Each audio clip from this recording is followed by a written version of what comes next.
Dahulu kala, di sebuah sudut wilayah yang kini kita kenal sebagai Jawa Timur, hiduplah sepasang suami istri yang sangat sederhana bernama Jaka Pandelegan dan Nyai Pandelegan. Mereka bukanlah bangsawan, bukan pula orang kaya dengan harta melimpah. Keduanya hanyalah petani yang mengandalkan tenaga dan doa untuk mengolah tanah pemberian Tuhan. Namun, meski hidup dalam kesederhanaan, nama mereka harum di seluruh desa. Bukan karena emas yang mereka miliki, melainkan karena kebaikan hati dan ketulusan mereka dalam bekerja. Mereka adalah contoh nyata dari pepatah lama yang mengajarkan bahwa apa yang ditanam dengan cinta akan membuahkan hasil yang luar biasa. Sawah milik Jaka Pandelegan selalu tampak berbeda dari sawah-sawah lainnya. Di saat musim kemarau panjang melanda dan tanah-tanah lain retak karena haus, petak sawah mereka tetap menghijau dan memberikan bulir-bulir padi yang bernas. Banyak tetangga yang bertanya-tanya, apa rahasia di balik kesuburan tanah tersebut? Namun, Jaka Pandelegan hanya tersenyum rendah hati. Ia selalu mengatakan bahwa rahasianya hanyalah rasa syukur dan tidak pernah lupa untuk berbagi dengan sesama. Mereka selalu mengedepankan prinsip gotong royong, membantu tetangga yang kesulitan, dan menjaga kerukunan desa tanpa pernah mengharap imbalan.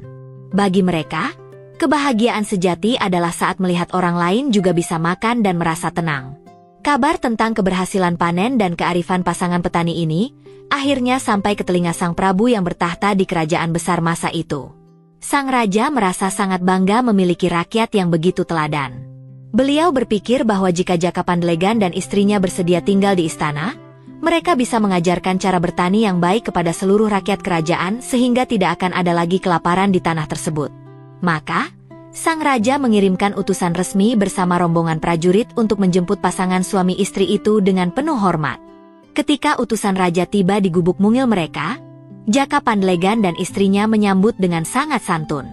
Namun, di dalam hati, mereka merasa bimbang. Mereka sangat mencintai tanah kelahiran mereka, mencintai sawah yang telah menemani suka dan duka, serta merasa tidak pantas untuk hidup dalam kemewahan istana. Bagi mereka, pengabdian terbaik adalah tetap berada di tengah masyarakat, merawat bumi dengan tangan mereka sendiri. Namun, menolak perintah raja tentu bukanlah hal yang bijak. Dengan tutur kata yang sangat halus, mereka memohon izin kepada utusan raja untuk masuk sebentar ke dalam rumah demi mempersiapkan diri dan merapikan barang-barang sebelum berangkat ke ibu kota kerajaan. Para utusan dan prajurit menunggu di luar dengan sabar.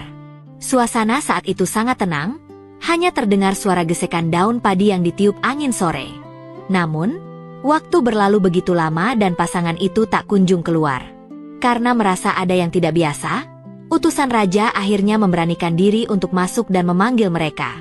Betapa terkejutnya mereka saat mendapati ruangan di dalam rumah itu kosong melompong.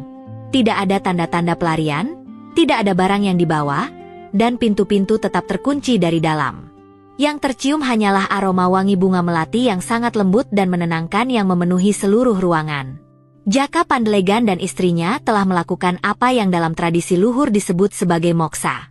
Mereka menghilang bersama raga mereka, kembali ke asal mula kehidupan tanpa meninggalkan jasad, karena kesucian hati dan ketulusan mereka yang sudah mencapai puncaknya. Mereka memilih untuk tidak terikat pada gemerlapnya duniawi, dan lebih memilih menyatu dengan alam yang selama ini mereka jaga. Sesaat setelah kejadian ajaib itu, di tempat mereka terakhir kali terlihat, tanah secara perlahan mulai terangkat dan tumpukan batu bata merah mulai tersusun dengan sendirinya oleh kekuatan yang tidak kasat mata. Bangunan yang muncul itu kini kita kenal sebagai Candi Pari. Candi ini berdiri kokoh bukan karena semen atau tenaga paksa, melainkan sebagai simbol abadi dari kesetiaan, kejujuran, dan kemuliaan jiwa sepasang petani. Bentuk candinya yang unik, yang konon mendapat pengaruh dari arsitektur luar namun tetap memiliki jiwa lokal yang kuat, menggambarkan betapa terbukanya hati mereka terhadap perubahan namun tetap teguh memegang akar budaya sendiri. Hingga saat ini, bangunan tersebut tetap berdiri tegak sebagai pengingat bagi kita semua yang hidup di zaman modern. Kisah ini mengajarkan kita bahwa kemuliaan seseorang tidak ditentukan oleh jabatan atau seberapa banyak pengikutnya di aplikasi sosial media, melainkan dari apa yang ia berikan kepada bumi dan sesamanya. Warisan terbaik bukanlah harta yang bisa habis, melainkan teladan kebaikan yang akan terus dikenang lintas generasi. Setiap kali kita melewati bangunan bersejarah, ingatlah bahwa di balik batu-batu tua itu, ada nilai-nilai kejujuran yang tetap hidup. Dan hingga hari ini, Masyarakat setempat masih sering mengadakan syukuran dan doa bersama di sekitar tempat tersebut sebagai bentuk penghormatan terhadap jasa dan semangat pengabdian Jaka Pandelegan serta istrinya yang tak pernah padam oleh waktu.